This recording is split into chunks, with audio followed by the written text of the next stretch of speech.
le dénoncer, le dévoiler, le mettre à nu. Le féminisme, ce n'est pas pour défendre votre cause. Le féminisme a d'autres objets, a d'autres projets.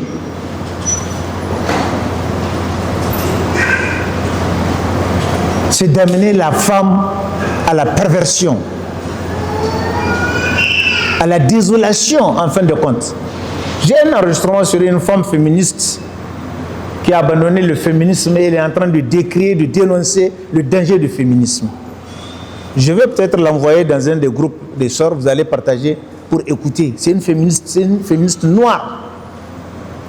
Elle s'est prostituée aux féministes à l'international. Comme l'a dit le frère, vous avez un projet, vous faites des TDR, on vous finance et vous faites ce que l'Occident veut dans votre pays.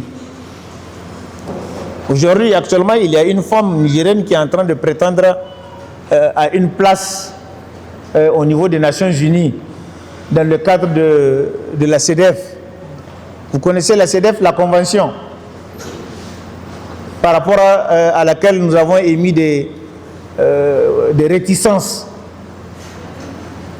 Je pense que sur 5 points où le Niger n'était pas d'accord avec la CEDEF. Aujourd'hui, il y a une Nigérienne qui est en train de battre campagne pour qu'elle soit élue.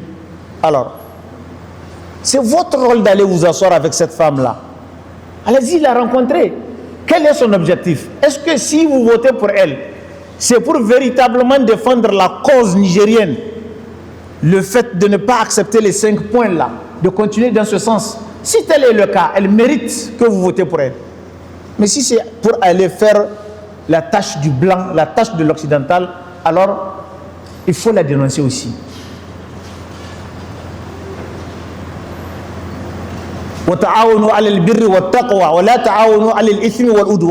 C'est ça l'islam. Entraidez-vous dans le bien, ne vous entraidez pas dans le mal.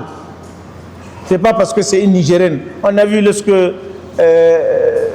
le jeune homme là qui est venu de, comment on appelle l'émission là, télé-réalité, des gens sont partis à l'aéroport pour l'applaudir. Comme s'il a fait l'honneur à notre pays. Il a mis à mal notre dignité, notre honneur. Hein? Notre identité. Il a mis à mal notre identité. Un pays à 99% musulmans où c'est un Nigérien qui peut remporter un prix par rapport à la perversion, au dévergondage. Film télé-réalité où ils s'assemblent avec des filles. Qu'est-ce qu'ils ne font pas dans ces choses-là? Et c'est ce que le prophète a dit, ce qu'il craint pour nous, c'est le mimétisme, le fait de vouloir imiter les juifs et les chrétiens. Il dit, il arrivera un moment où, même quand ils vont rentrer dans un trou comme des rats, nous allons rentrer dans ces trous comme des rats. Sans se poser la question, qu'est-ce qu'ils sont partis faire? Non, ils vont rentrer, on va rentrer. Maintenant, ils vont sortir brûlés, on sortira brûlés aussi. Parce qu'on ne s'est pas posé de questions.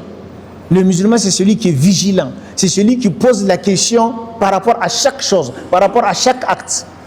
Il y a un ouléma qui définit l'islam comme étant un champ de mine. Vous êtes debout dans un champ de mine. Peut-être vous n'allez pas comprendre c'est quoi un champ de mine. Il faut être soldat pour le savoir. Demandez aux militaires c'est quoi un champ de mine. Ou quand vous allez, avant de lever votre pied pour déposer quelque part, vous allez vous poser 1001 questions. Parce qu'une mine, ça ne pardonne pas. Il dit c'est comme ça l'islam. Vous allez vous poser la question avant de poser le pied quelque part. Est-ce qu'il n'y a pas une bombe? Est-ce qu'il n'y a pas un explosif? Ce que je suis en train de vouloir faire là, qu'est-ce que l'islam dit par rapport à ça? Aujourd'hui, on est arrivé à un niveau où on se permet tout.